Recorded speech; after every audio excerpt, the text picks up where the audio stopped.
Tony Bennett found out about a tragedy mid-show. What he did next silenced the theater. Few voices in American music carried the weight of an entire era quite like Tony Bennett.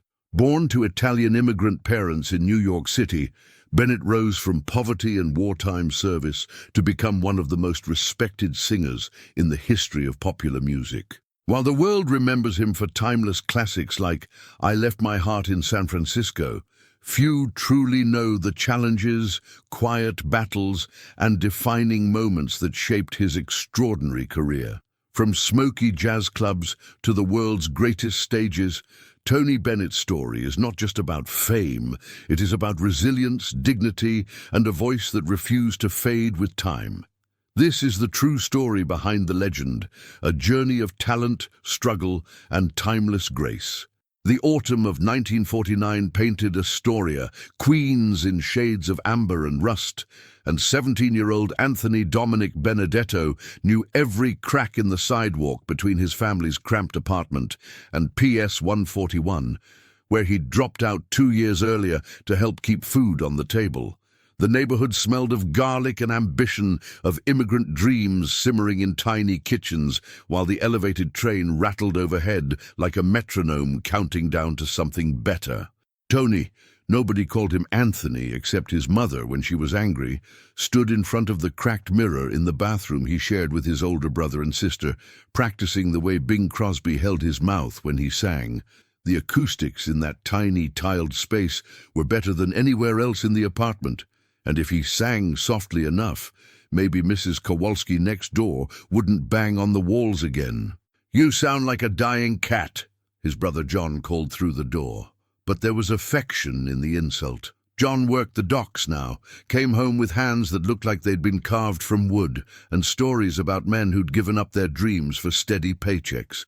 Tony ignored him, focusing instead on the reflections staring back. Dark eyes that his mother Anna said held too much hope for their own good, and a jawline that promised more confidence than he felt. He was practicing "I'll be seeing you" when his mother's voice cut through the apartment like a church bell.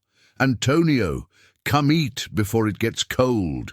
The kitchen was the heart of their world, barely big enough for the table his father had built before the war took him to France and brought him back different. Anna Benedetto stood at the stove, her grey-streaked hair pinned back, stirring a pot of sauce that had been simmering since dawn. At 45, she carried herself with the dignity of a woman who'd raised 3 children through the Depression and a war, who'd worked as a seamstress until her fingers bled to keep them housed and fed. "Sit," she said without turning around, "and tell me why Mrs. Rodriguez heard you singing in the hallway yesterday." Tony slid into his chair, the wood worn smooth by years of family meals and homework sessions and late-night conversations that stretched until the milk trucks began their rounds. "I wasn't singing in the hallway, Ma. I was just humming loud enough for the whole building to hear." Anna turned, ladle in hand, and fixed him with the look that had been stopping her children in their tracks for decades. "She said you sounded like Frank Sinatra." Look, the comparison sent heat rushing to Tony's cheeks. Frank Sinatra was a god in their neighborhood, a kid from Hoboken who'd made it all the way to the top of the world. Comparing Tony to Sinatra was like comparing a paper airplane to a fighter jet. "Mrs. Rodriguez is being nice," he mumbled, but his mother was already ladling pasta onto his plate, her movements swift and practiced. "Maybe," Anna said, settling into her own chair with a grunt that spoke to 12-hour days on her feet. "Or maybe she hears what I hear when you sing in that bathroom every morning." They ate in comfortable silence for a while, the sounds of the neighborhood filtering through the thin walls, children playing stickball in the street, the Moretti's radio playing dance music, the distant clatter of the subway. This was the soundtrack of Tony's life, had been since the day he was born in this very apartment. Sometimes he wondered if he'd die here too, if dreams were just elaborate ways to make peace with staying exactly where you started. "I've been thinking," Anna said suddenly, setting down her fork, "about what you said last week, about wanting to take those singing lessons." Tony's heart jumped like a spooked cat. They'd had this conversation before, always ending the same way, with arithmetic. Singing lessons cost money they didn't have, time they couldn't spare. John brought home his paycheck from the docks, Tony contributed what he could from his job at the neighborhood grocery store, and Anna took in sewing when her day job at the dress factory wasn't enough. Every penny went toward rent, food, and keeping their heads above water. "Ma, we talked about this. We talked about a lot of things," she interrupted, pulling a small tin can from behind the bread box. "But we never talked about this." The can was dented and labeled coffee in Anna's careful handwriting, but when she pried off the lid, it was full of crumpled bills and loose change. Tony stared at it like she'd produced a unicorn. "I've been saving," she said simply. "A little here, a little there. When Mrs. Chen gives me extra for hemming her daughter's wedding dress, when I find quarters in coat pockets, when John leaves his change on the dresser and pretends not to notice when it disappears." "Ma, no." Tony pushed back from the table, but Anna caught his wrist with fingers that were gentle but unyielding. "Listen to me, Antonio. I came to this country with nothing but the dress on my back and hope in my heart. Your father, God rest his soul, he came with even less. We worked and we struggled and we made a life, but it was never about us. It was about you, children, about giving you chances we never had." Tony felt something thick and unwieldy rise in his throat. "I can't take your savings, Ma. What if something happens? What if you get sick? Or what if you become Frank Sinatra?" Anna's eyes were bright with unshed tears, but her voice was steady. "What if you become something even better? What if you take this voice God gave you and you make something beautiful with it?" She pressed the can into his hands, and it was heavier than he'd expected. Heavier with more than coins and crumpled bills. Heavy with sacrifice, with hope, with all the dreams a mother carries for her children. "There's enough for 3 months of lessons," she said. "Maybe 4, if you're careful.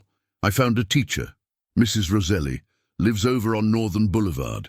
Her husband plays violin for the radio orchestra. She says she'll work with you." Tony stared down at the can, then back at his mother's face. Anna Benedetto had worked her whole life for other people, raising their children, sewing their clothes, keeping their homes. She'd buried her husband when Tony was barely 11, had somehow managed to keep the family together through rationing and blackouts, and the terrible waiting that came with having a son old enough to be drafted. "Why?" he whispered. Anna reached across the table and touched his cheek, her palm rough from decades of labor, but warm with love.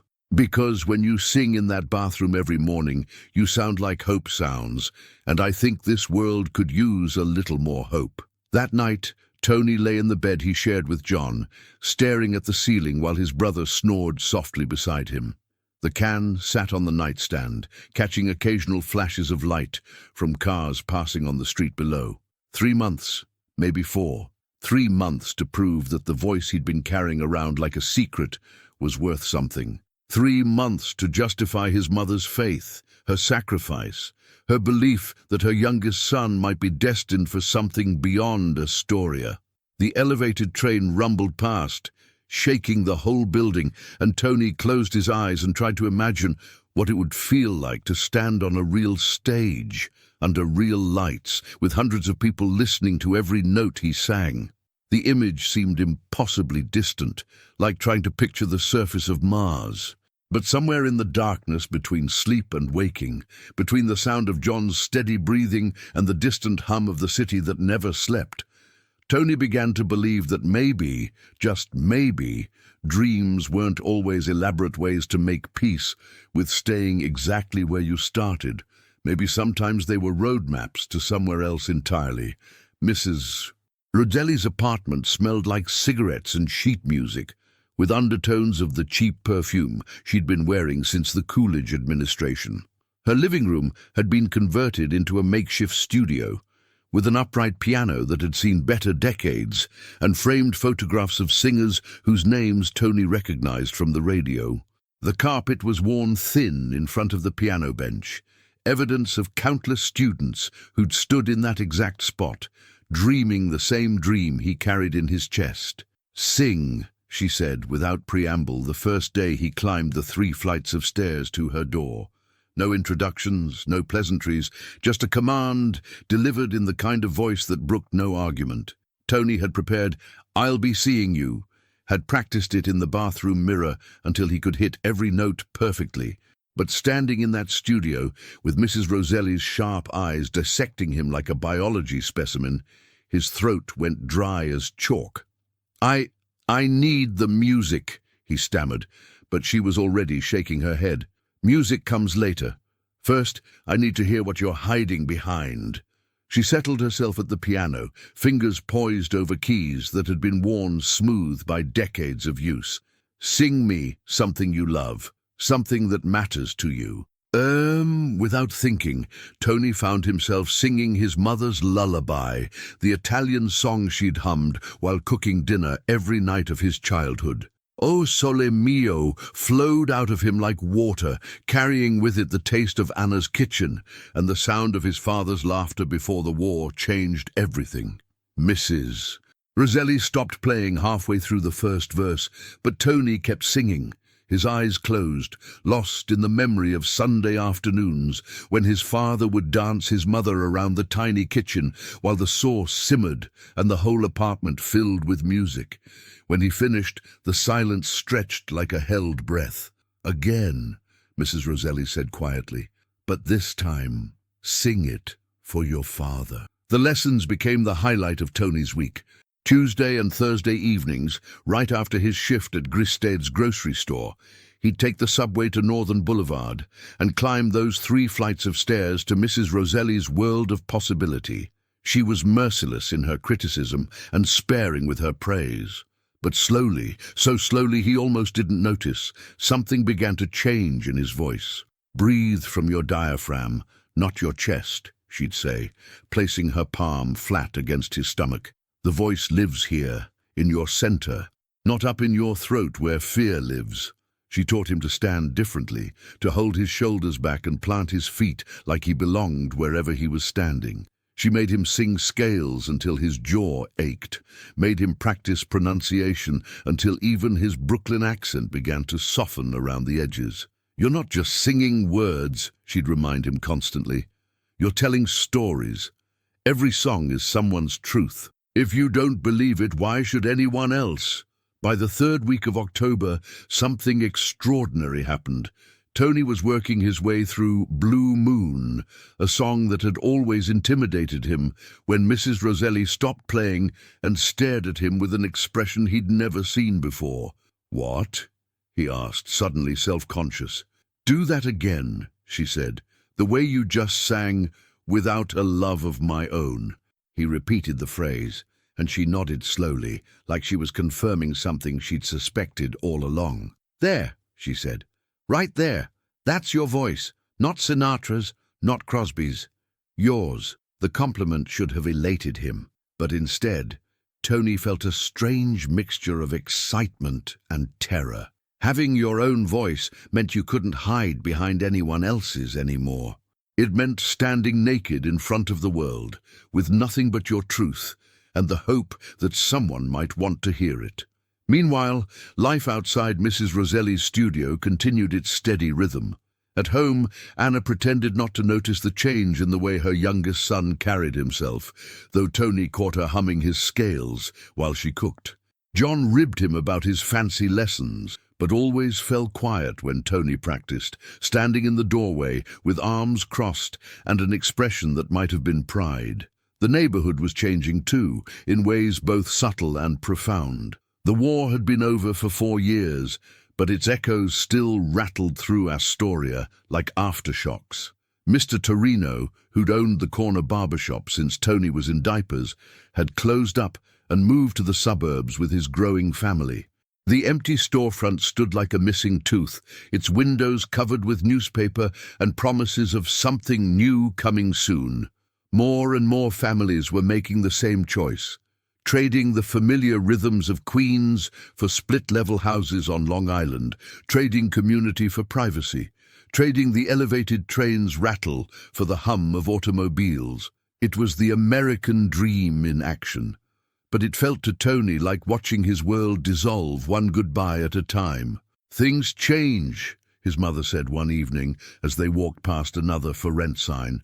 People grow, they want different things. It's natural. But what if I don't want things to change? Tony asked. What if I like it here? Anna stopped walking and turned to face him, her expression serious in the glow of the streetlight. Then you stay, and you make peace with staying. Or you decide what kind of change you want to be part of. Day. The conversation haunted him through November, even as his lessons with Mrs. Roselli grew more intensive. She'd begun teaching him songs that stretched his range, that demanded more emotional honesty than he'd known he possessed. The way you look tonight made him think of girls he'd never had the courage to talk to. I can't give you anything but love, forced him to confront his own limitations, his own fears about being enough for anyone. But it was body and soul that broke him open completely. This song is about longing, Mrs. Roselli said, placing the sheet music in front of him, not just wanting something, but needing it so badly it hurts. Can you sing about something that hurts? Tony thought about his father, about the man who'd left for France full of laughter and returned carrying shadows. He thought about his mother's hands, how they'd grown rougher each year to keep their family afloat. He thought about his own dreams, how they felt simultaneously precious and impossible. When he sang Body and Soul that Thursday evening in November, something broke open in his chest. The song poured out of him like water through a cracked dam, carrying with it all the unnamed longing he'd been carrying since he was old enough to understand that the world was bigger than Astoria. Mrs. Roselli didn't say anything when he finished, just sat at the piano with her hands folded in her lap. Finally she spoke. I've been teaching voice for 30 years, she said quietly. I've seen hundreds of the Manhattan skyline stretched endlessly beyond the grimy window of Tony's cramped studio apartment on West 46th Street, a constant reminder of how close yet impossibly far his dream seemed. It was March 1951, and the city pulsed with post-war optimism, but for Tony Bennett, still Anthony Benedetto to most of the world, each morning brought the same crushing question. Would today be the day everything changed, or just another step in an endless climb? The radiator clanked its familiar morning symphony as Tony sat at the edge of his narrow bed, staring at the stack of sheet music scattered across his makeshift desk. A wooden board balanced precariously on 2 milk crates. His fingers traced the edges of Boulevard of Broken Dreams, the irony not lost on him as he prepared for another day of auditions, another day of hearing, "Thanks, but not quite what we're looking for." The phone's shrill ring cut through his morning ritual. Pearl's voice crackled through the receiver, tinged with the excitement that always preceded what she called her game-changing opportunities. "Tony, baby, listen to me carefully," she said, her Brooklyn accent thick with anticipation. "I got you something big, real big. The Paramount Theatre is holding open auditions this afternoon for their spring review. 3 o'clock sharp. Don't be late, don't be early, and for God's sake, wear the navy suit I bought you." Tony's heart performed its familiar dance. Hope and terror intertwined like lovers. The Paramount wasn't just any venue. It was where Sinatra had made crowds swoon, where dreams either crystallized into stardom or shattered against the harsh reality of show business. "Pearl, no buts, Anthony, this is it. This is what we've been working toward. You're ready." Her voice softened. "Your father would be proud." The mention of his father hit like a physical blow. John Benedetto had been gone for over a decade, but his presence haunted Tony's every performance, every note. The man who had painted houses to keep food on the table, who had died never seeing his son step onto a real stage, whose dreams had been buried with him in St. Raymond's Cemetery. After hanging up, Tony stood before his cracked mirror, adjusting the tie that had seen better days. His reflection stared back, still young at 24, but with eyes that had seen enough rejection to age a soul. The face that looked back wasn't quite the boy from Astoria anymore, but it wasn't yet the man he hoped to become. The subway ride to Times Square felt eternal.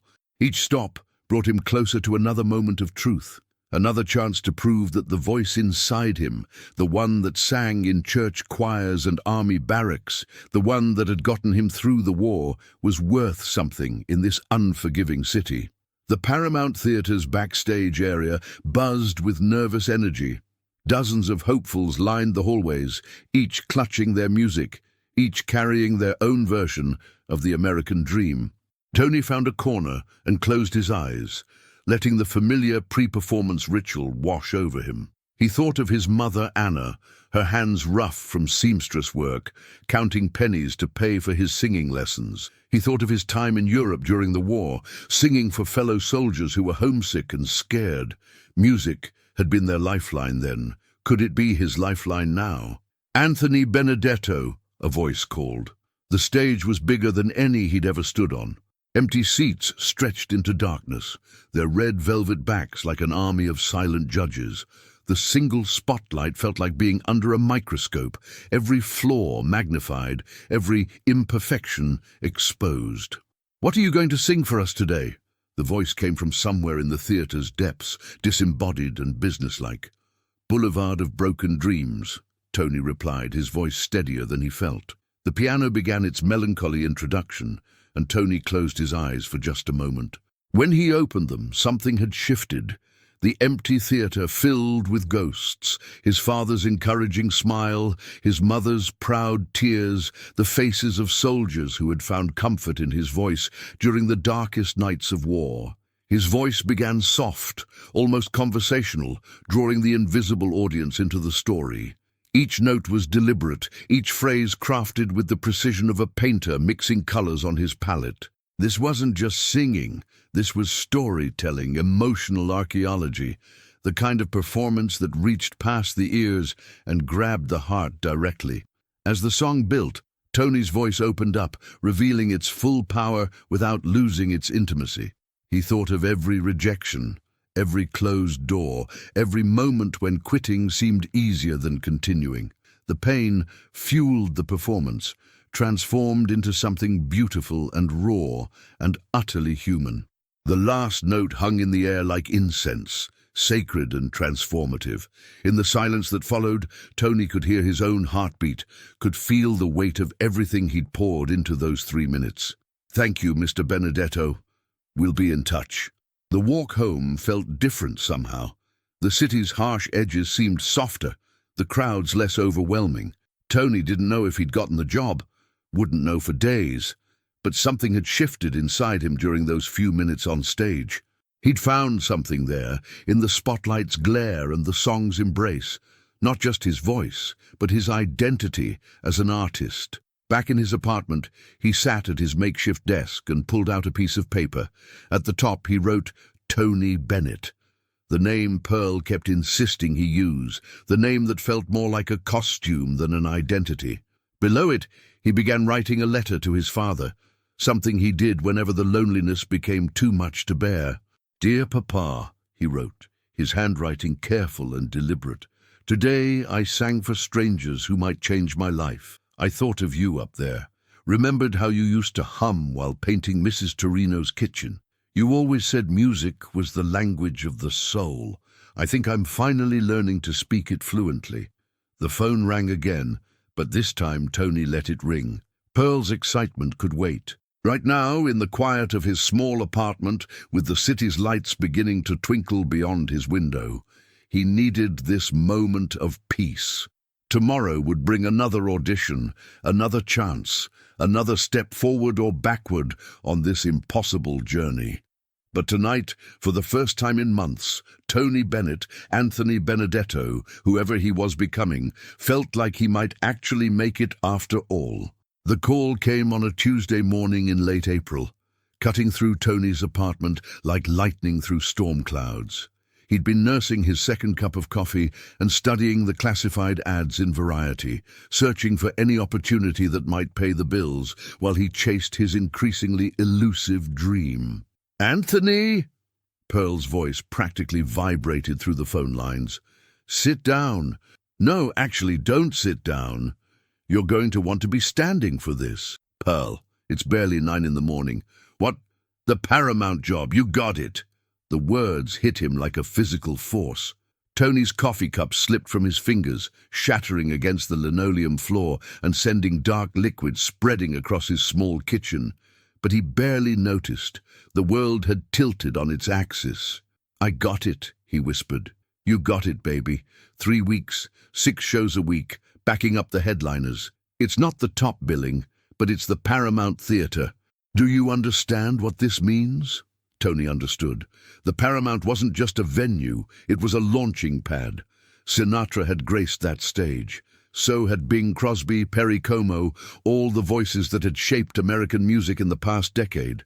And now, somehow, impossibly, Tony Bennett would stand where they had stood.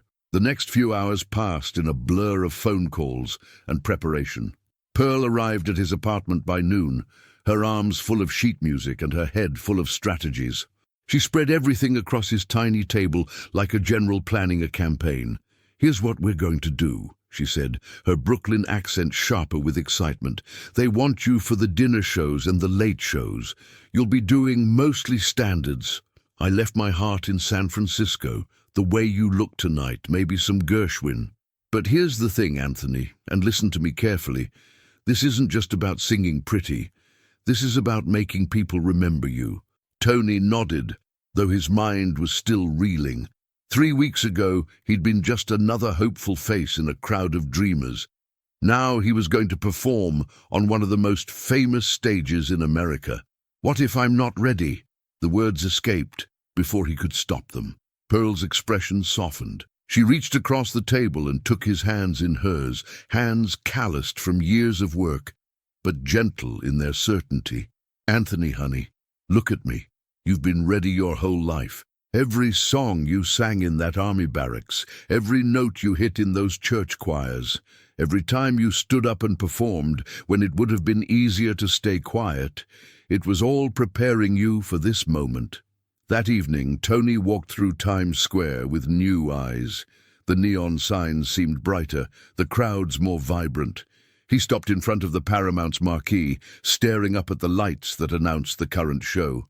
Soon, very soon, his name would be there too. Not in the biggest letters, not yet, but there nonetheless. He found himself standing outside the stage door, watching as performers came and went. There was an energy here, an electricity that spoke to something deep in his soul. These weren't just entertainers. They were storytellers, dream weavers, people who understood that music could transport an audience from their everyday struggles to someplace magical. "You're the new singer, aren't you?" Tony turned to find a woman in her 40s, elegantly dressed, with the kind of poise that spoke of years in show business. Her smile was warm but appraising. "Yes, ma'am. Tony Bennett.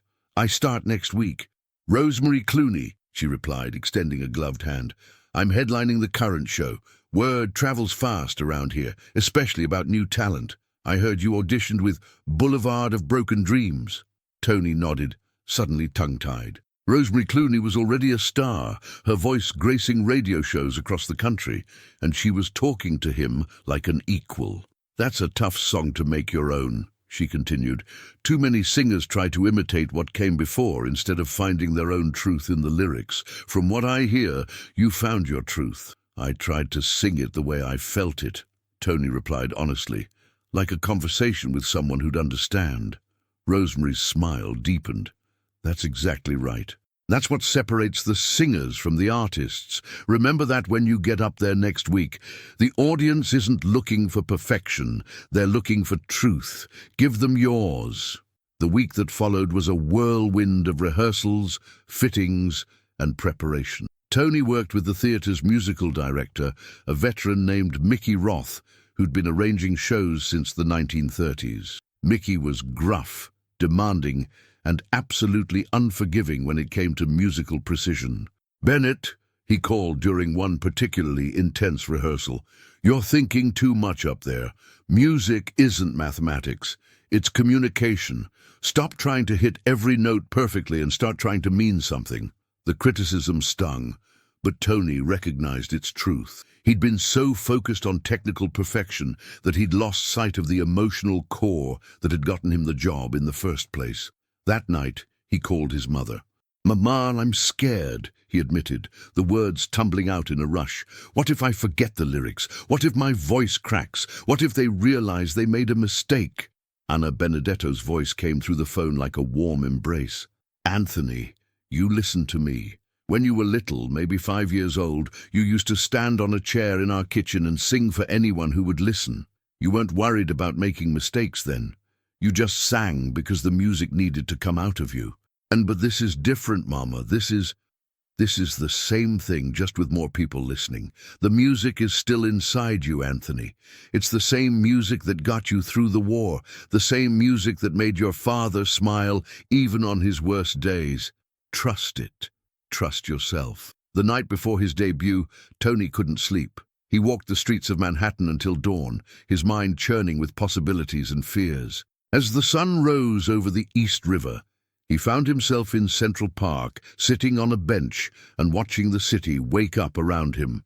A maintenance worker was setting up chairs for some daytime event, whistling as he worked. The melody was "Fly Me to the Moon," and the man whistled it with unconscious joy, the kind of natural musicality that reminded Tony why he'd fallen in love with singing in the first place.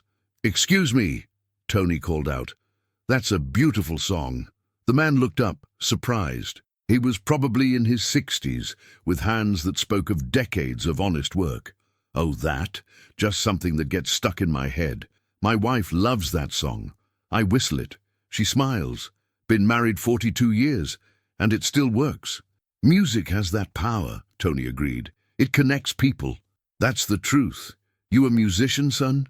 "Trying to be. I start at the Paramount tonight." The man's face lit up. "No kidding. My wife and I, we go there sometimes for the dinner show. Special occasions, you know. What's your name? We'll look for you." "Tony Bennett."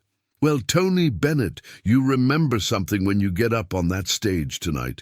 We're all just people looking for a moment of beauty, a song that makes us forget our troubles. You give us that, and you'll do just fine." As Tony walked back to his apartment to prepare for the most important night of his life, those words echoed in his mind. The audience wasn't his enemy. They were his partners in this ancient ritual of music and emotion. Tonight, he would step onto that stage not as Anthony Benedetto from Astoria, Queens, but as Tony Bennett, artist and storyteller. The transformation was finally beginning. The Paramount Theatre's backstage area thrummed with controlled chaos on Tony's opening night. Stagehands moved with practiced efficiency, adjusting lights and checking microphones, while performers prepared for what would either be triumph or disaster. There was no middle ground here. Audiences knew the Venetian room at the Fairmont Hotel perched atop Nob Hill like a jeweled crown, its crystal chandeliers casting warm honey light across burgundy velvet banquettes and mahogany tables that had witnessed decades of San Francisco's most elegant evenings. Tony Bennett stood in the wings, adjusting his black bow tie for the third time, watching through a crack in the heavy curtains as the city's elite settled into their seats with champagne flutes and expectant smiles. It was November 15th, 1961, and at 35, Tony had finally earned his place among the headliners. The climb had been brutal. Years of small clubs, rejection letters, and nights when he'd counted coins for subway fare home to his cramped apartment.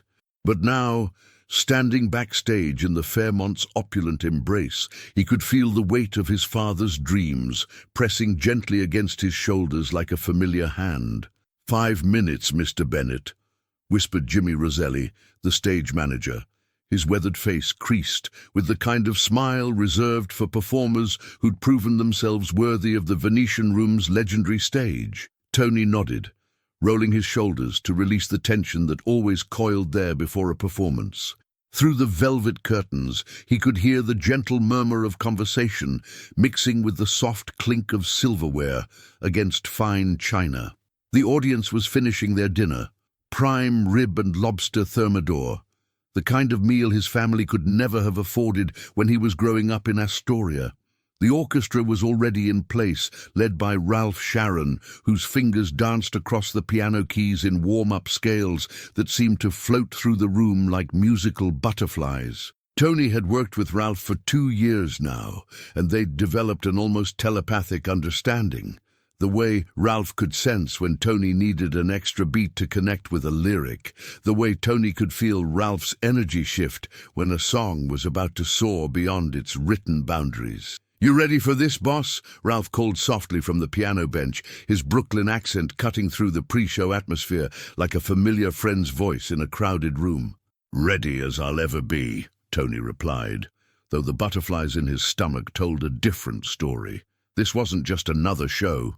Word had gotten out that Columbia Records executives were in the audience tonight, along with critics from the San Francisco Chronicle and Variety.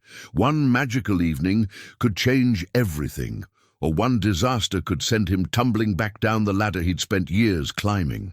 The maître d', a distinguished gentleman named Francois, whose French accent seemed to grow thicker with each passing year in America, approached the microphone at center stage. The room gradually quieted, the soft symphony of dinner conversation fading to an expectant hush. "Ladies and gentlemen," Francois announced, his voice carrying the weight of decades spent introducing legends to discerning audiences, "the Venetian Room is proud to present an artist whose voice has been called liquid gold by the critics of New York, an interpreter of song whose emotional honesty has moved audiences from coast to coast.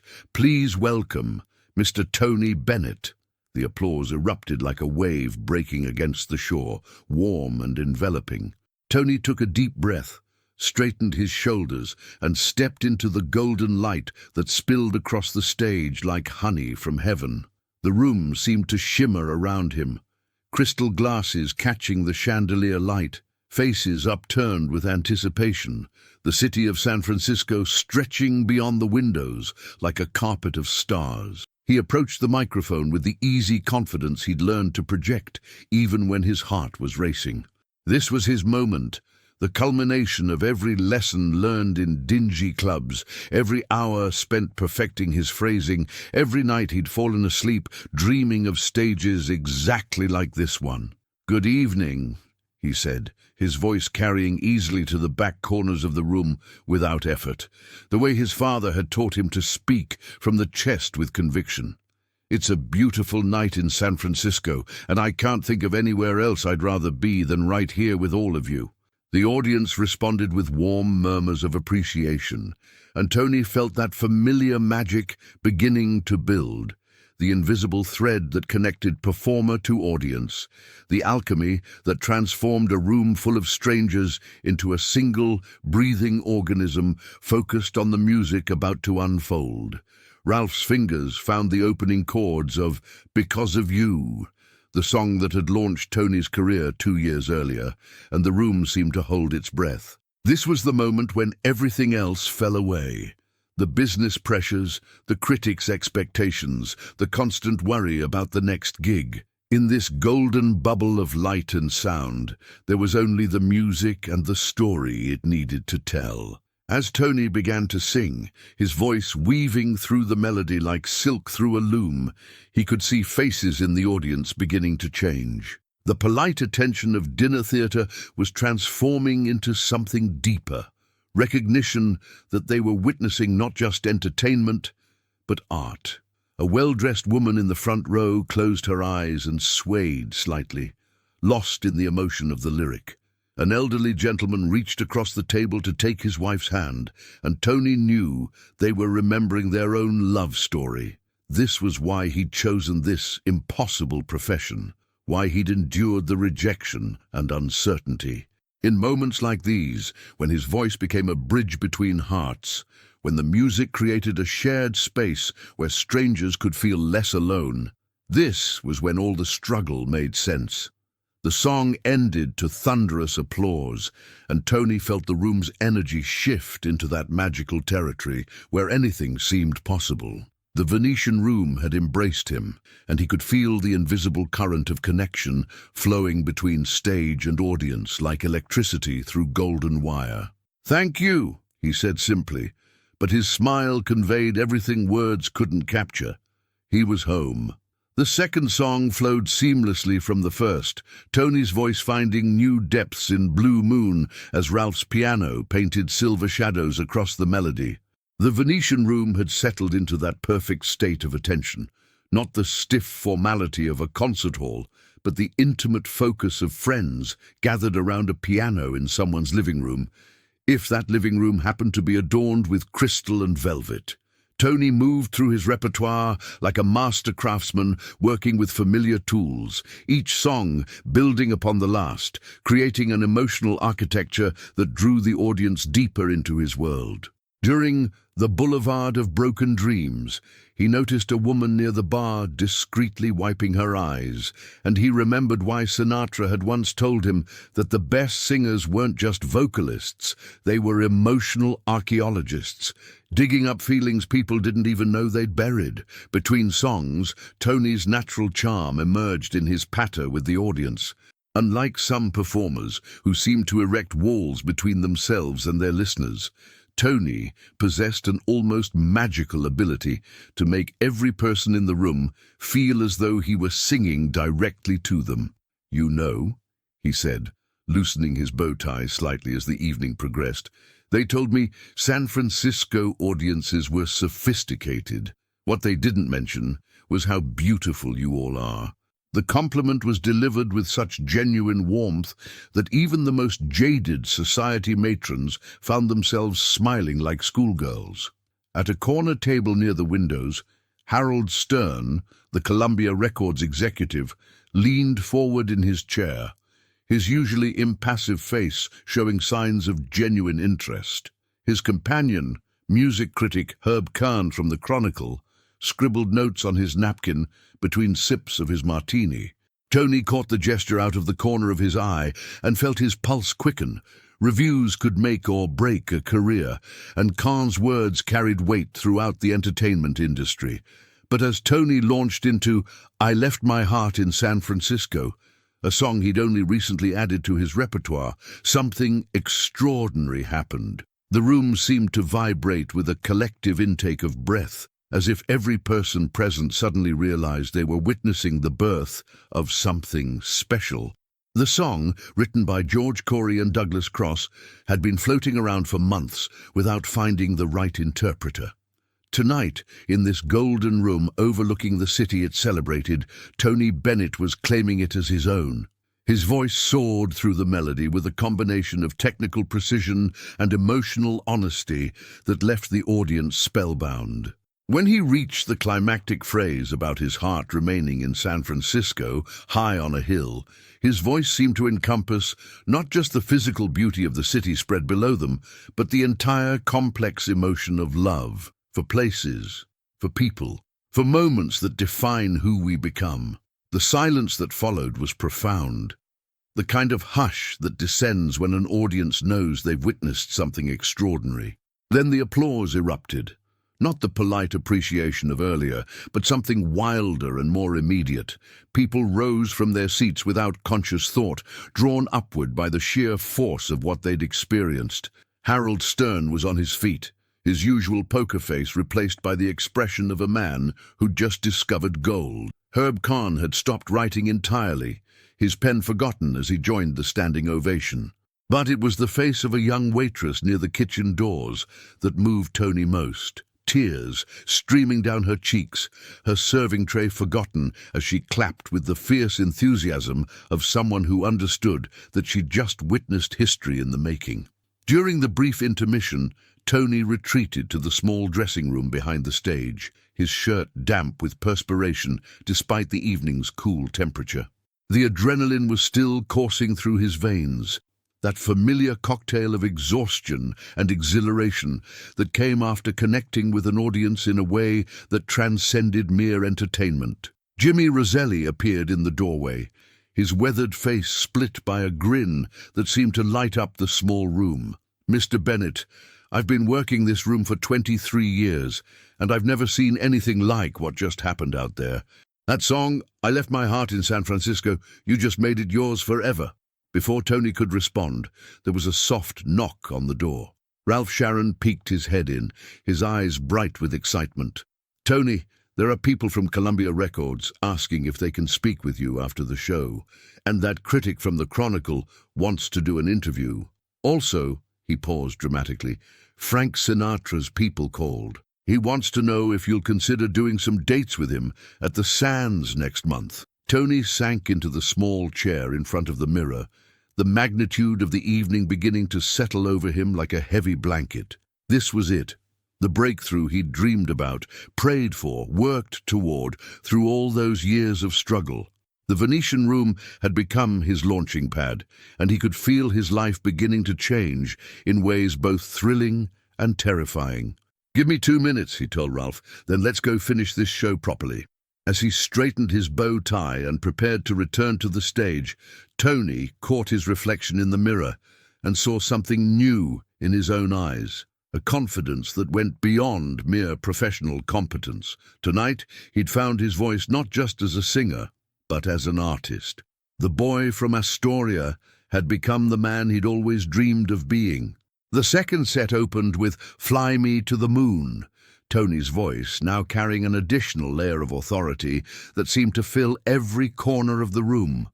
The audience sensed the change, too, leaning forward in their chairs as if drawn by an invisible force. This wasn't just entertainment anymore. This was communion. The final notes of "Fly Me to the Moon" hung in the air like stardust, and Tony felt the familiar rush of connection with his audience reaching its peak. The Venetian Room had become his cathedral tonight, every face in the crowd reflecting the golden light of shared emotion.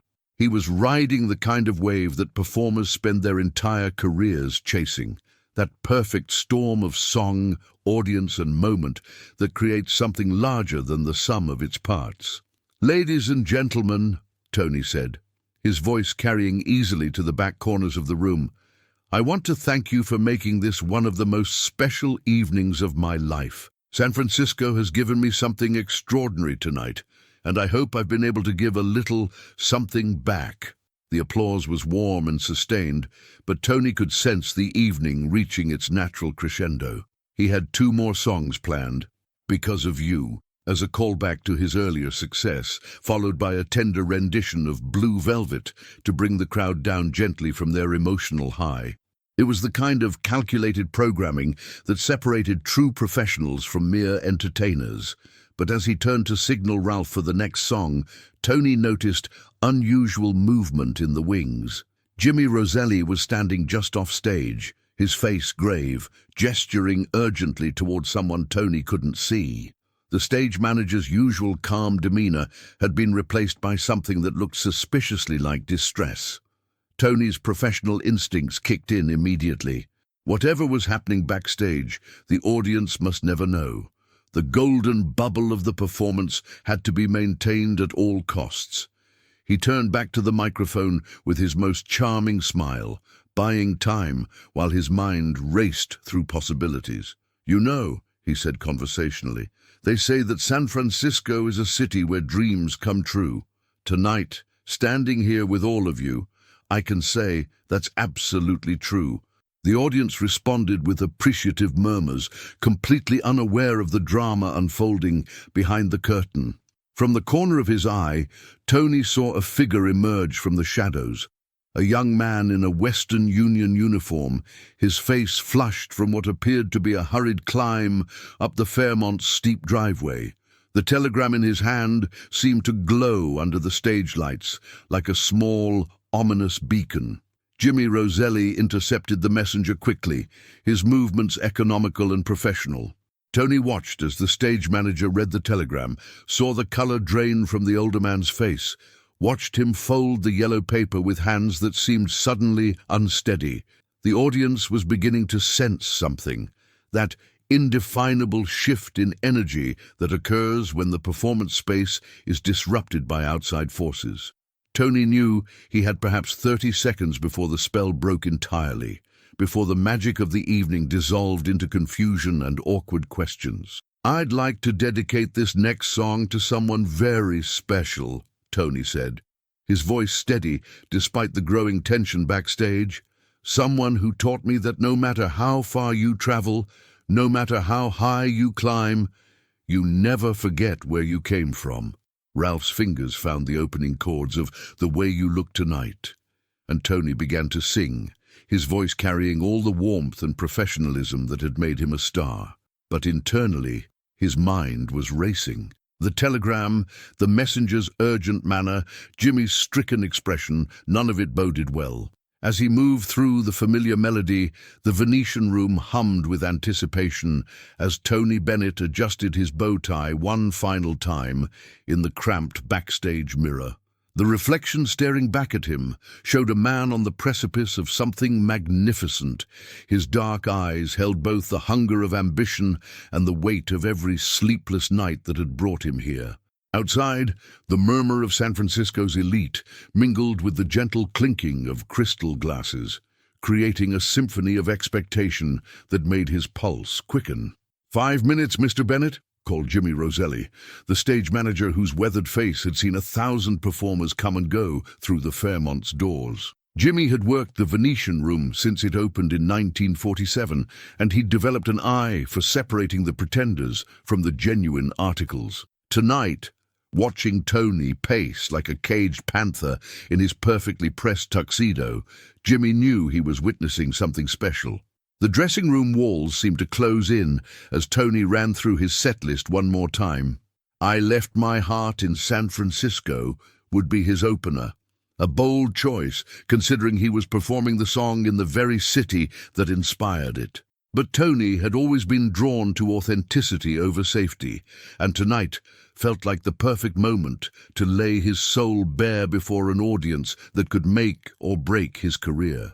Through the thin walls, he could hear Ralph Sharon warming up at the piano, his fingers dancing across the keys with the precision of a master craftsman. Ralph had been Tony's musical director for 3 years now, and together they'd developed an almost telepathic understanding of how to build emotional landscapes through song. The rhythm section, bass, drums, and trumpet, joined in, creating a foundation that made Tony's chest vibrate with possibility.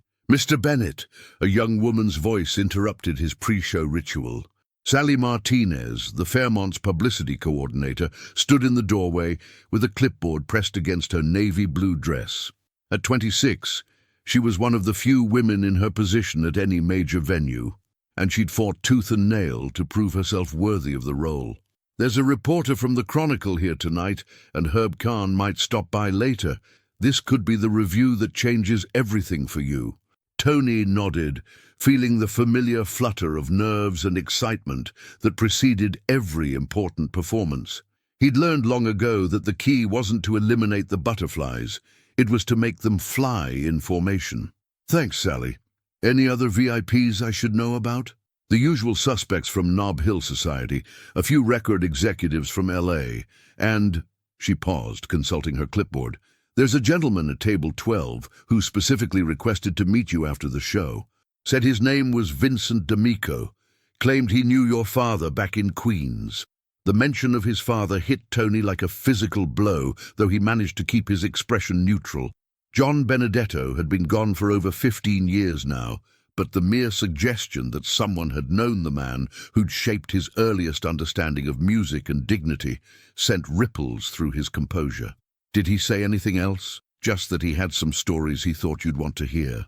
Sally's expression softened slightly.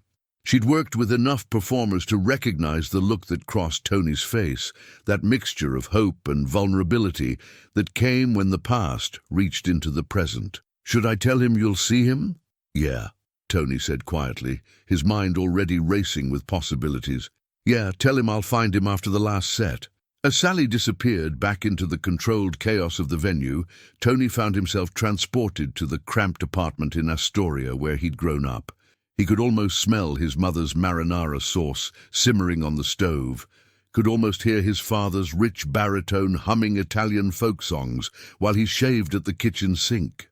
John Benedetto had been a grocer by trade, but a dreamer by nature, filling their small home with music from the old country and stories of singers who could move mountains with their voices. One day, Antonio, his father had said during one of their Sunday morning walks through Astoria Park, One day, you're going to sing for people who need to remember what it feels like to believe in something beautiful." The old man's hands had been stained with the honest dirt of hard work, but when he spoke about music, they moved like a conductor's, painting invisible melodies in the air. The backstage area erupted with the controlled urgency that preceded showtime. Musicians tuned instruments, waitstaff received final instructions, and the house lights began their slow fade to create the perfect ambiance for an evening of sophisticated entertainment. Tony took one last look in the mirror, straightening his shoulders and letting the memories of his father settle into the quiet place in his heart, where they lived alongside his deepest songs. "This is it," he whispered to his reflection. "This is the moment everything changes." The stage manager's voice crackled over the intercom. "Ladies and gentlemen, we're live in 30 seconds. Mr. Bennett to the wings, please." Tony walked through the narrow corridor that connected the dressing rooms to the stage, his polished shoes clicking against the hardwood floors with a rhythm that matched his heartbeat. The wings were draped in heavy black curtains that muffled the sound from the dining room, creating a cocoon of anticipation where performers transformed from ordinary humans into vessels of emotion and artistry. He could see the Venetian room through a crack in the curtains. 250 of San Francisco's most discerning music lovers seated at tables adorned with white linens and flickering candles. The room itself was a masterpiece of understated elegance, with its burgundy walls, crystal chandeliers, and floor-to-ceiling windows that offered glimpses of the city lights twinkling far below. This wasn't just a venue. It was a temple to the sophisticated art of live performance, and tonight Tony Bennett was its high priest. Ralph Sharon caught his eye from behind the piano and offered a subtle nod, their signal that everything was in perfect alignment.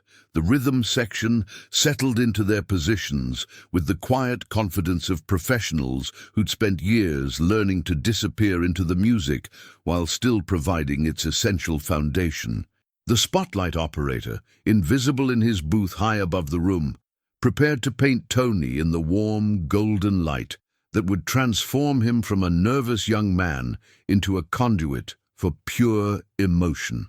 "Ladies and gentlemen," came the smooth voice of the evening's MC, "the Fairmont Hotel is proud to present live in the Venetian room, Mr. Tony Bennett." The curtain parted like a theatrical sunrise, and Tony stepped into the light. The applause washed over him in waves, and he felt the familiar alchemy that occurred when performer and audience recognized each other as co-conspirators in the ancient magic of live music. This was what he'd been born for, what every lesson and struggle and small-time gig had been preparing him to do. He approached the microphone with the easy confidence of a man who'd found his natural habitat. The room fell silent. 250 people holding their collective breath as they waited for the first note. Tony's eyes swept across the audience, making individual connections that would bind them all together for the next 90 minutes. And then he nodded to Ralph Sharon. The opening notes of "I Left My Heart in San Francisco" floated across the room like a gentle fog rolling in from the bay, and Tony Bennett began to sing.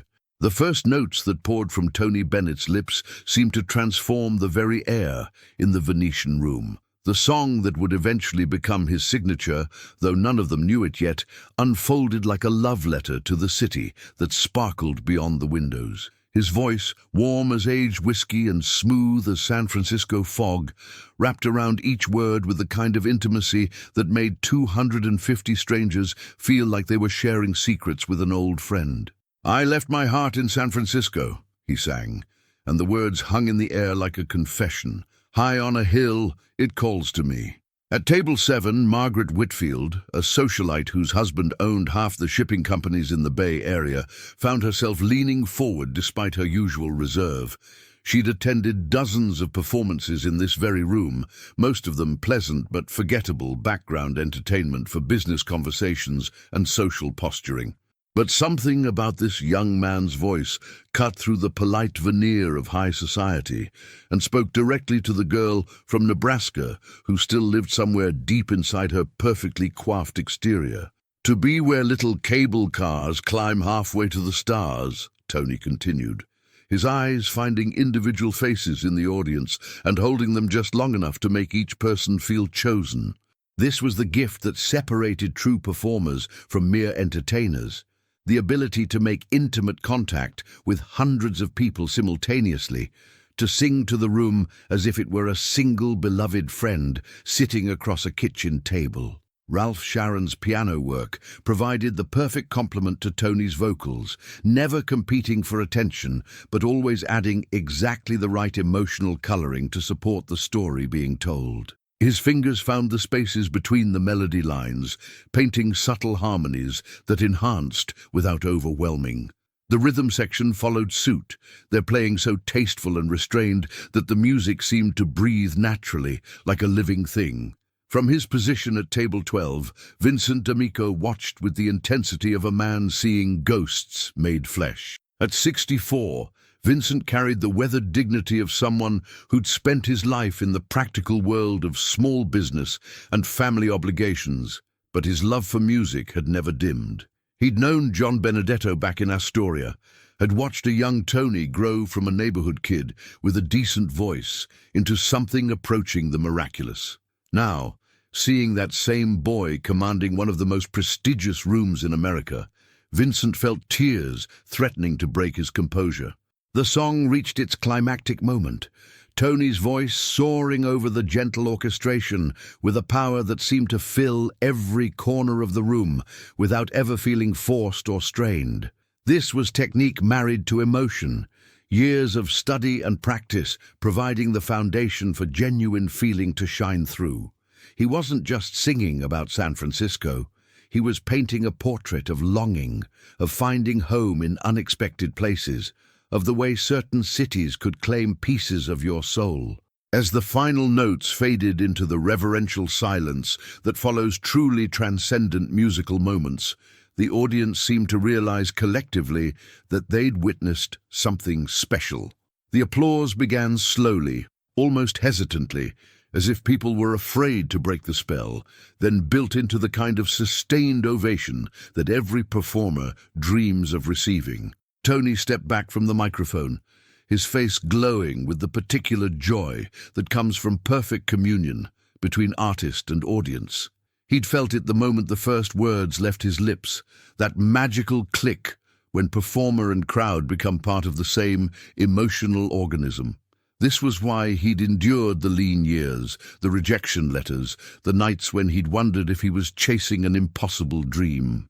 "Thank you," he said simply, his speaking voice carrying the same warmth as his singing.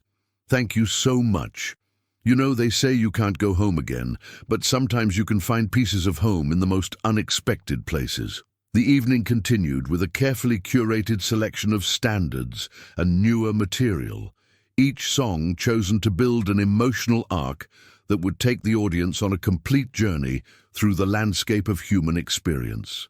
Tony performed Cole Porter's Night and Day with the kind of sophisticated swing that made even the most jaded music lovers remember why they'd fallen in love with jazz in the first place.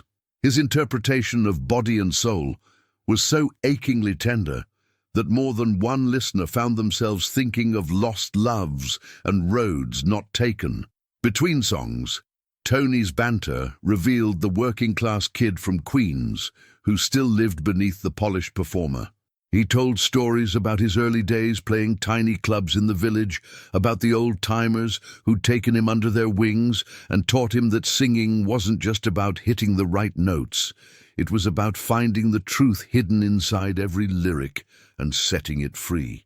"I remember playing this dive bar on Bleecker Street," he said, adjusting the microphone stand with the easy familiarity of someone who'd spent countless hours in similar positions. The place was so small that when the bass player took a solo, 3 people had to step outside.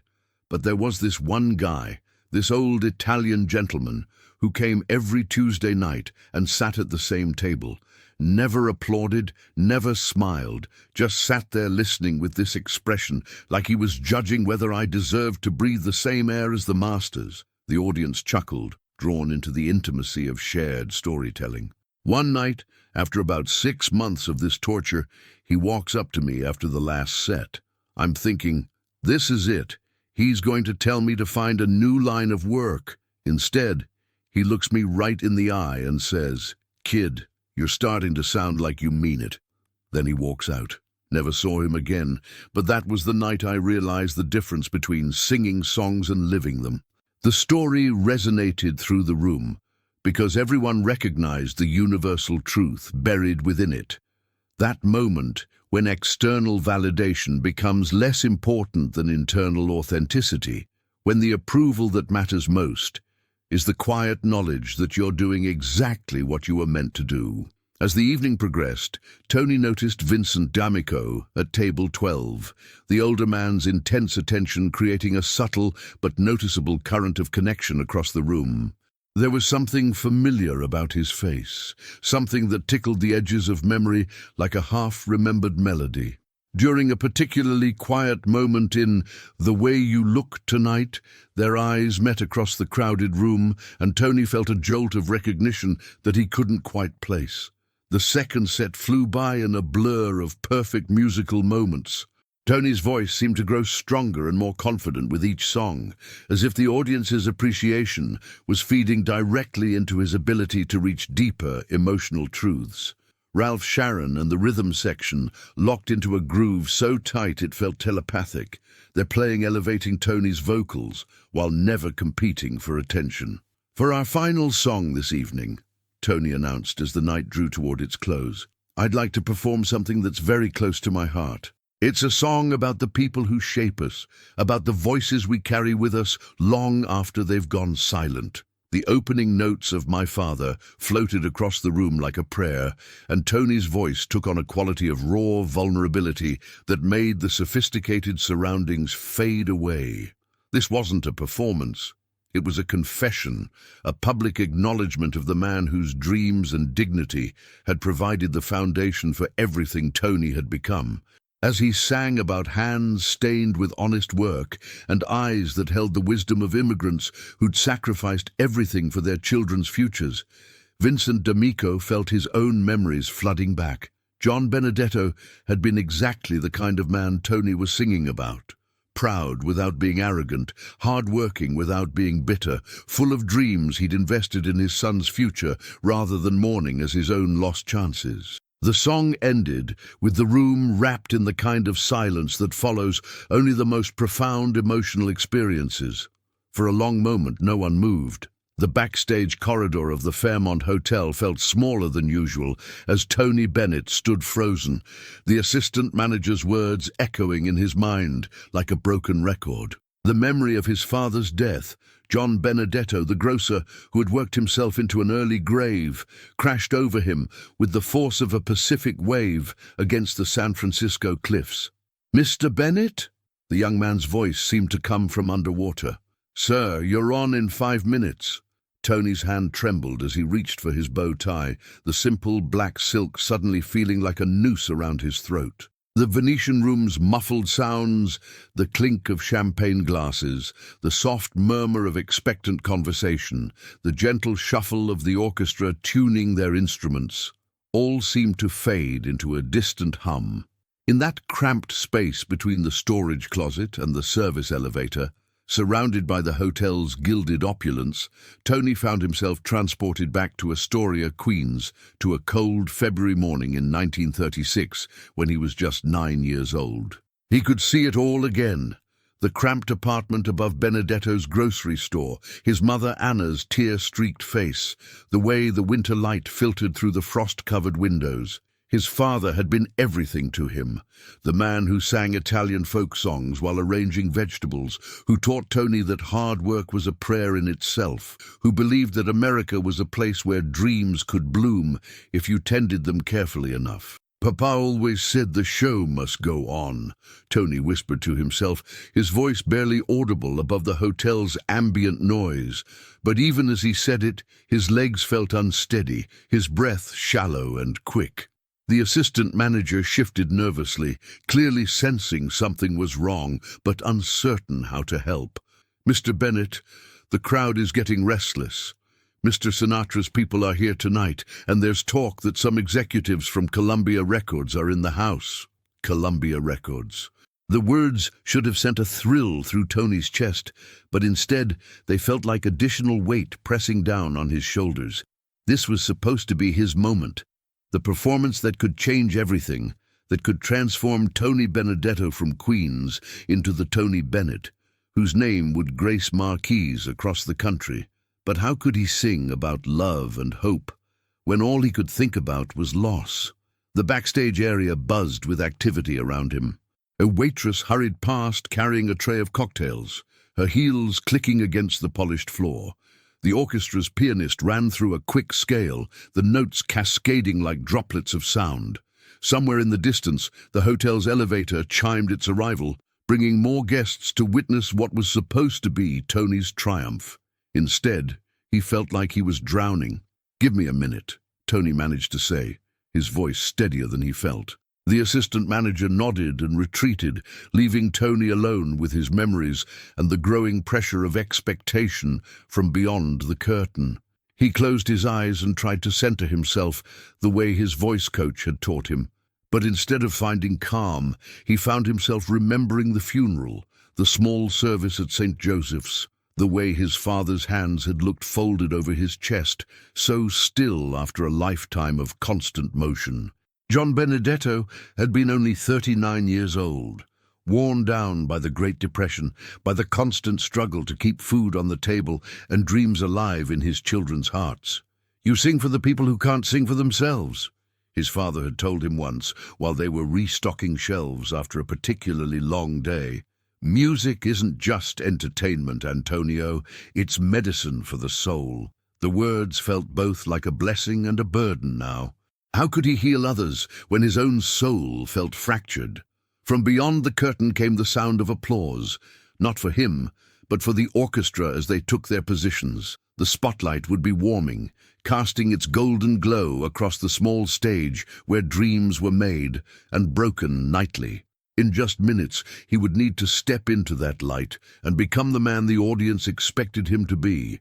Confident, charming, talented Tony Bennett, the rising star with the voice of an angel and the stage presence of a seasoned performer. But standing there in the shadows, all he felt like was a scared kid from Queens who missed his father. The backstage door creaked open, and Frank Sinatra himself appeared, his presence immediately commanding even in the cramped space. He was smaller than Tony had expected, but there was something magnetic about him, an energy that seemed to fill the corridor. "Hey, kid," Sinatra said, his voice carrying that familiar New Jersey warmth. "Heard you might need a little pep talk." Tony straightened, suddenly aware of how he must look, disheveled, emotional, nothing like the polished performer he was supposed to be. "Mr. Sinatra, Call me Frank," Sinatra interrupted, moving closer. His blue eyes were sharp but kind, studying Tony with the attention of someone who had seen plenty of young singers crack under pressure. "You know what I see when I look at you?" Tony shook his head, not trusting his voice. "I see hunger," Frank continued, "the good kind, the kind that comes from having something to prove, something to honor. That's worth more than all the technique in the world." He paused, straightening Tony's bow tie with practiced ease. "Your old man would be proud, you know." The words hit Tony like a physical blow, but somehow they steadied him rather than breaking him further. Frank Sinatra, the man who had climbed from Hoboken to the top of the world, understood something about loss, about carrying the weight of memory into the spotlight. "The audience out there," Frank said, gesturing toward the curtain, "they didn't come to see perfection. They came to feel something real. And right now, with all that emotion you're carrying, you've got more real than most singers find in a lifetime." Tony took a deep breath, feeling something shift inside his chest. The pain was still there, would always be there, but it felt different now, like raw material that could be transformed into something meaningful. 5 minutes, Mr. Bennett," the assistant manager called, reappearing with nervous energy. Frank clapped Tony on the shoulder. Remember, kid, it's not about singing through the pain. It's about singing with it. Let it lift you instead of drag you down. He started to turn away, then paused. And Tony, knock 'em dead. Alone again, Tony felt the hotel's energy flowing around him like a current. The Venetian room was waiting, full of people seeking connection, entertainment, a moment of beauty to carry them through their own struggles. His father's memory wasn't a burden. It was a gift, a reminder of why music mattered in the first place. He straightened his shoulders, checked his appearance one final time in a small mirror hanging on the wall, and stepped toward the curtain. The orchestra's opening notes began to swell, familiar and welcoming as an old friend's embrace. As Tony Bennett walked toward the stage, he carried with him the weight of remembrance, not as a burden, but as wings. The Venetian room fell into that peculiar hush that only comes when anticipation reaches its peak, the moment when conversation dies and all attention focuses on a single point of possibility. Tony Bennett stood just behind the burgundy velvet curtain, his heart hammering against his ribs as the orchestra's introduction swelled through the intimate space. The spotlight waited like a golden pool of expectation, and beyond it he could sense, rather than see, the faces turned toward the stage. 300 people, Columbia Records executives, Frank Sinatra somewhere in the crowd, and him, Tony Benedetto from Queens, about to step into a moment that could change everything. The piano began the opening bars of "Because of You," and Tony felt a strange calm descend over him. This song, it had been climbing the charts for months now, his first real hit, the tune that had convinced the Fairmont to book him for this crucial engagement. But tonight, with his father's memory fresh in his mind, the lyrics carried new weight, new meaning. He closed his eyes for just a moment, letting Frank Sinatra's words echo in his memory. It's not about singing through the pain, it's about singing with it. When he opened them again, the stage manager was giving him the nod, and there was nowhere to go but forward. Tony stepped into the light. The transformation was immediate and magical. The cramped, anxious young man from the backstage corridor vanished, replaced by someone who seemed to glow from within. The spotlight caught the perfect press of his tuxedo, the careful wave of his dark hair, the easy confidence in his posture as he approached the microphone. But it was more than just presentation. There was something in his eyes, a depth that hadn't been there in previous performances. The audience stirred with approval, a soft murmur of appreciation that rippled through the room like a gentle wave. At table 7, near the front, a woman in a pearl necklace leaned forward slightly, already captivated. At the bar, a businessman who had come in stressed from a difficult day found his shoulders relaxing. In the back corner booth, Frank Sinatra settled into his chair with a knowing smile. Tony reached the microphone and paused, letting the orchestra hold the introduction just a beat longer than usual. He scanned the room, not with the desperate searching of an insecure performer, but with the warm acknowledgement of someone genuinely glad to be there. His gaze lingered on individual faces, an elderly couple holding hands at a corner table, a young sailor on leave with his sweetheart, a group of businessmen who had clearly come straight from their offices. When he finally began to sing, his voice emerged like silk made audible. "Because of you, there's a song in my heart." The words floated across the room with an intimacy that seemed to reach each listener personally. This wasn't the polished but distant performance style that had characterized his earlier shows. This was something raw and honest, filtered through technique so masterful it seemed effortless. The pain of his father's memory hadn't disappeared. Instead, it had transformed into compassion, lending his voice a quality that spoke directly to the heart. As he moved through the first verse, Tony found himself thinking not of his own loss, but of all the losses represented in the room. The elderly couple at table 12, how many friends had they buried? The young sailor, what fears did he carry about deployment? The businessmen, what dreams had they sacrificed along the way?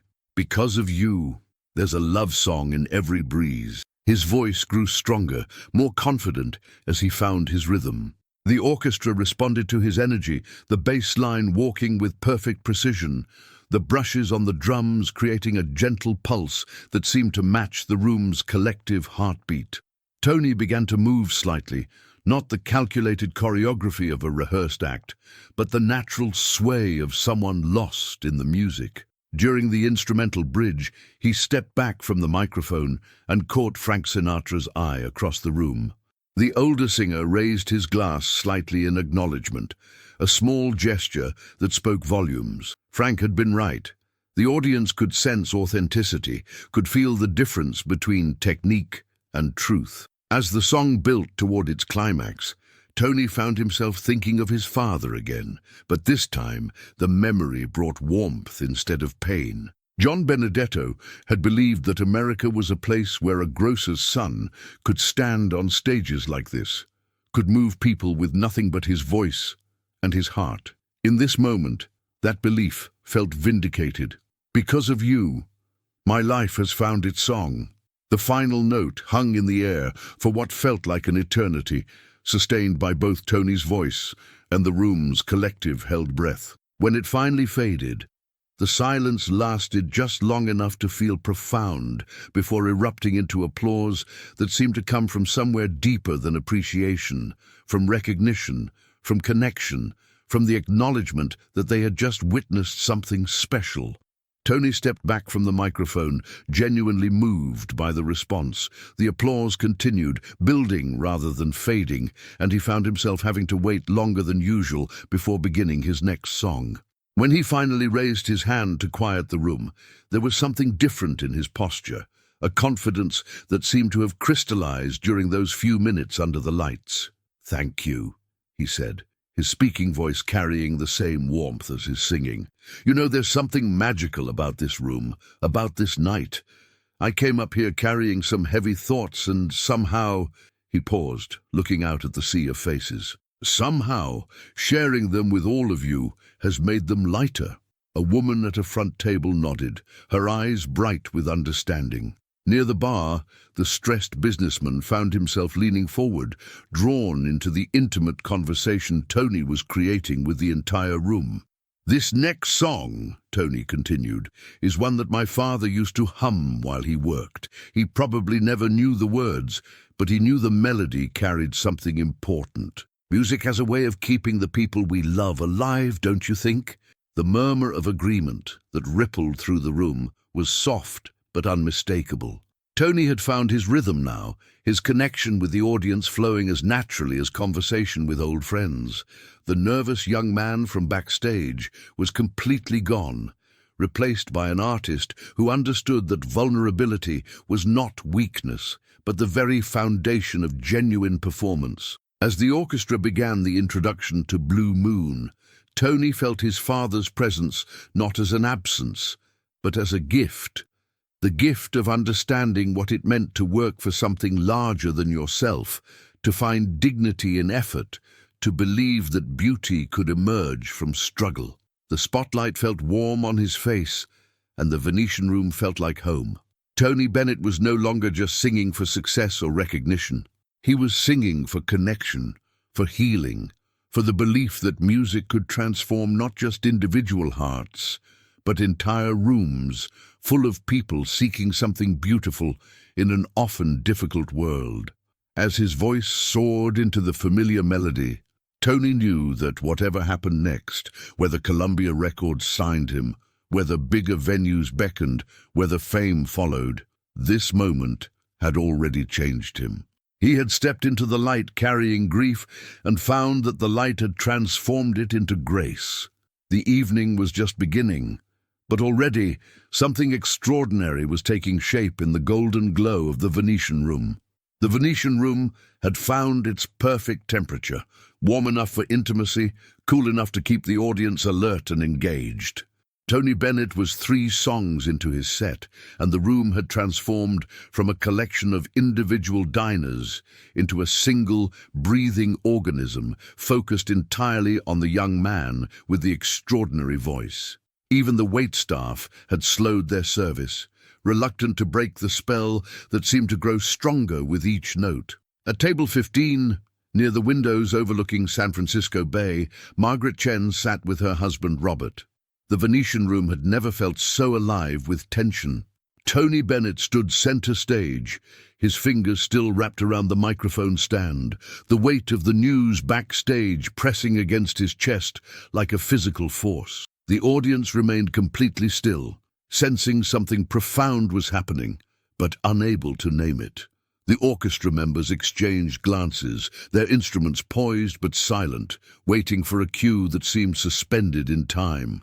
Tony's eyes swept across the room, taking in every face illuminated by the warm, amber glow of the chandeliers. There was Mrs. Henderson in the front row, her pearl necklace catching the light as she leaned forward, expectantly. At table 6 sat the young couple celebrating their anniversary, their hands intertwined on the white tablecloth. In the back corner, a businessman loosened his tie, finally allowing himself to relax after what had probably been a brutal day on Montgomery Street. These people had come here seeking escape, seeking beauty, seeking that magical moment when music transforms an ordinary evening into something transcendent. They had no idea that their performer was wrestling with ghosts, that the man they'd come to hear sing was suddenly painfully aware of every moment he'd failed to spend with the father who had shaped him into the artist he'd become. The memory of John Bennett washed over Tony again, not the sanitized version he'd learned to live with, but the raw, unfiltered recollection of their last real conversation. It had been in the kitchen of their Astoria apartment, the morning light streaming through the window that never quite got clean, no matter how often his mother scrubbed it. His father had been reading the newspaper, as always, but when Tony announced his intention to pursue singing professionally, John had looked up with eyes that held both worry and hope. "Music is a beautiful thing, Anthony," his father had said, using the formal name he reserved for serious moments. "But it's also dangerous. It can lift you to the heavens or dash you against the rocks. You sure you're strong enough for that kind of life?" Tony had been young then, barely 18, full of the kind of confidence that comes from never having truly failed at anything. "I'm strong enough, Pop. I've got to try." His father had folded the paper carefully, a habit that had always annoyed Tony in his youth, but now seemed like the most precious ritual in the world. "Then I'll be watching," John had said. "Even when you can't see me, I'll be watching." Now, standing on this stage with hundreds of eyes upon him, Tony understood that his father had kept that promise. Every performance, every triumph, every crushing disappointment, John Bennett had been there in the discipline he'd instilled, in the work ethic he'd modeled, in the quiet dignity he'd taught his son to carry regardless of circumstances. The silence in the room stretched longer, but it wasn't uncomfortable. It was the kind of silence that occurs in sacred spaces when everyone present recognizes they're witnessing something important. Tony could hear the soft whisper of fabric as someone shifted in their seat, the distant clink of ice in a glass, the almost imperceptible hum of the hotel's ventilation system. These tiny sounds seemed amplified, as if the universe was holding its breath along with everyone else. Behind him, Tony could sense the orchestra growing restless. Charlie Morrison, the piano player, had been with him for 3 years now and knew Tony's rhythms better than anyone. This pause was unprecedented. Charlie's fingers hovered over the keys, ready to jump in with whatever song Tony chose, but even he seemed to understand that this moment required patience. In the front row, Mrs. Henderson leaned forward slightly, her experienced eyes recognizing the look of an artist grappling with something profound. She'd been coming to shows in this room for 15 years, had seen performers have breakdowns, breakthroughs, and everything in between. But there was something different about this moment, something that made her want to reach out and offer comfort to this young man who suddenly looked so vulnerable under the bright lights. Tony's mind drifted to all the stages he'd played in the past 5 years, all the faces that had looked up at him with expectation. There had been the dive bar in Newark, where he'd sung to 3 people and a bartender who barely looked up from washing glasses. There had been the wedding reception in Queens, where the bride's family had talked through his entire set. There had been the recording studio sessions where he'd sung his heart out, only to have producers tell him his sound wasn't commercial enough, wasn't what people wanted to hear. But there had also been moments of magic.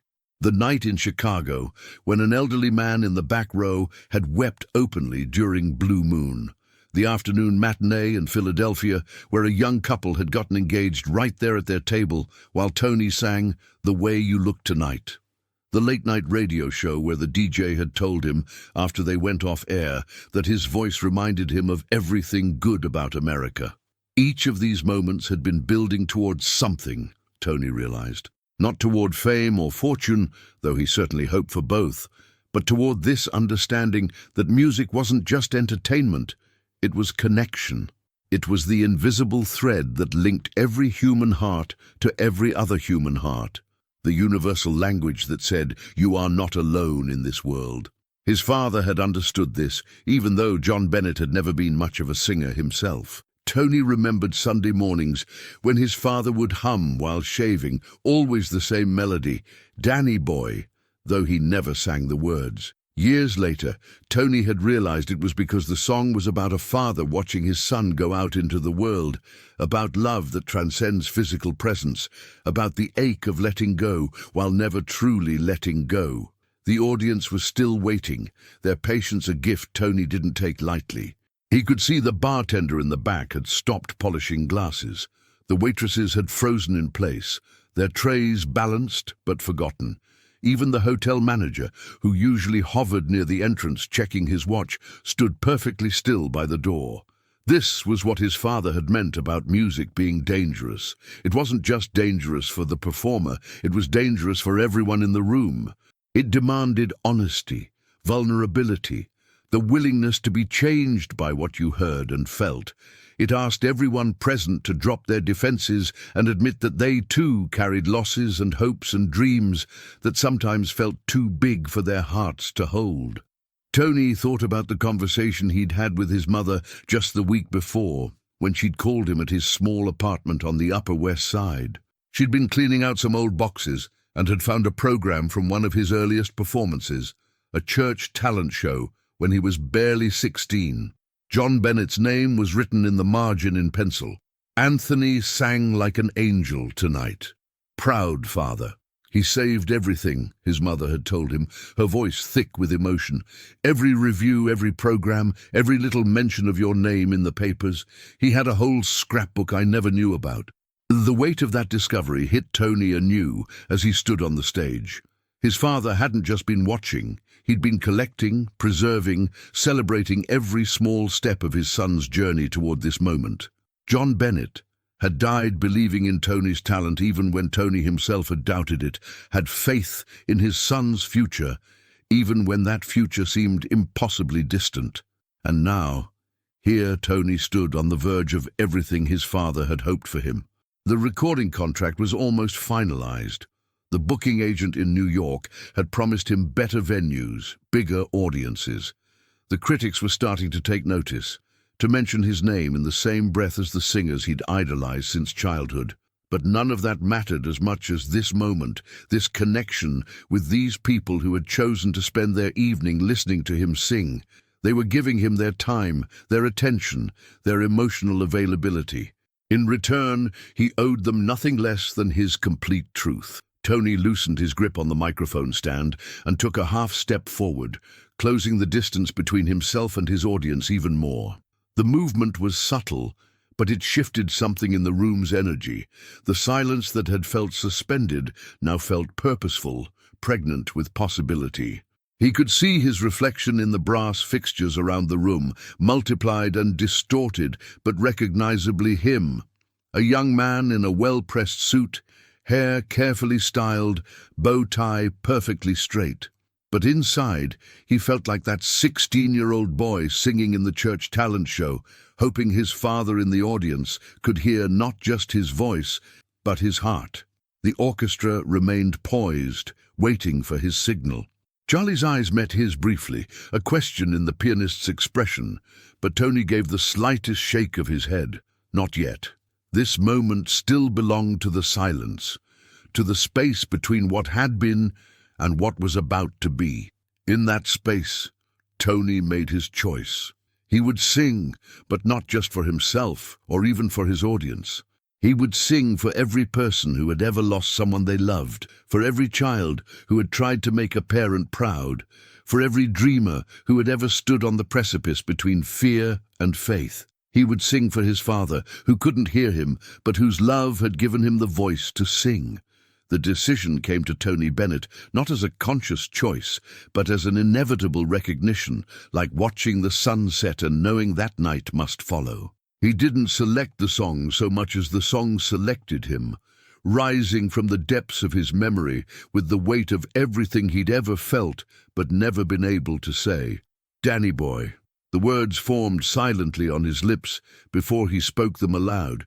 And when he did, his voice carried across the Venetian room like a prayer whispered in a cathedral. The response was immediate and visceral, a collective intake of breath from the audience, as if they too understood that what was about to happen would be something they'd remember for the rest of their lives. Charlie Morrison's fingers found the opening notes without needing to be told. After 3 years of playing together, he had learned to read Tony's emotions like sheet music, and he understood instinctively that this moment called for the most delicate touch.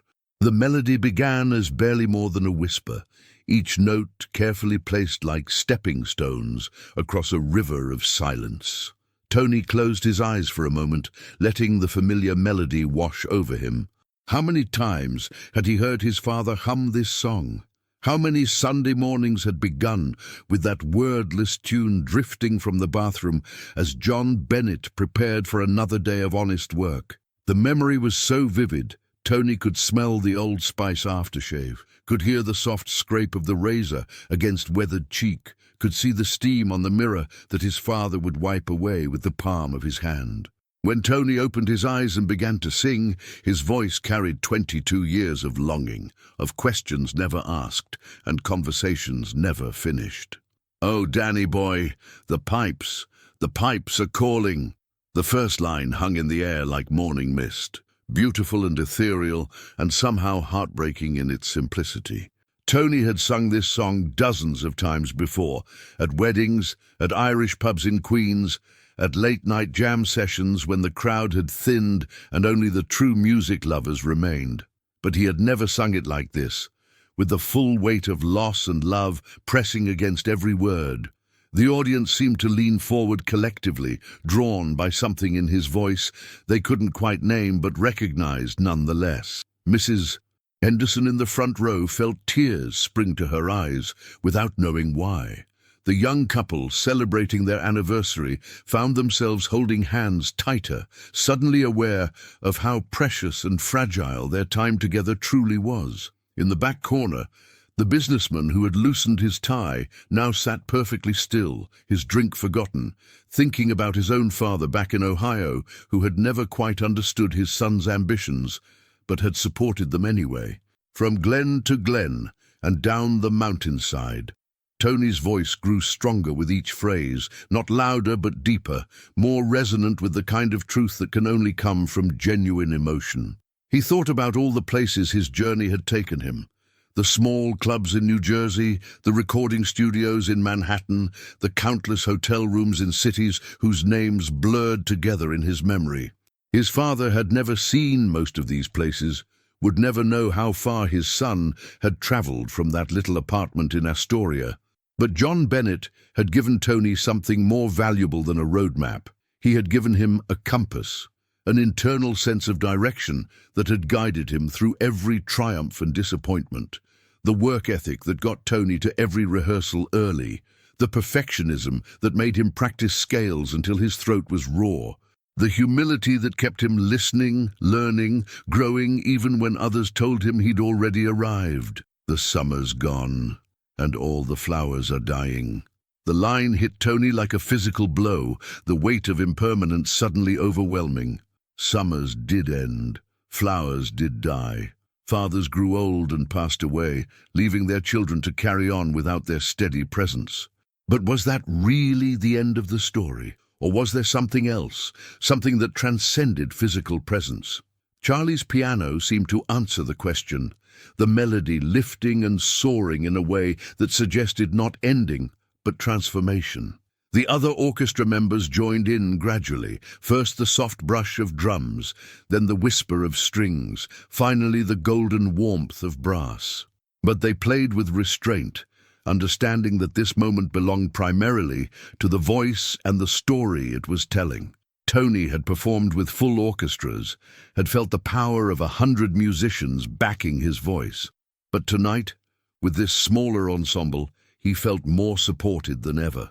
Each musician was listening not just to the music, but to the emotion behind it, responding not just to the notes on the page, but to the human experience being shared in real time.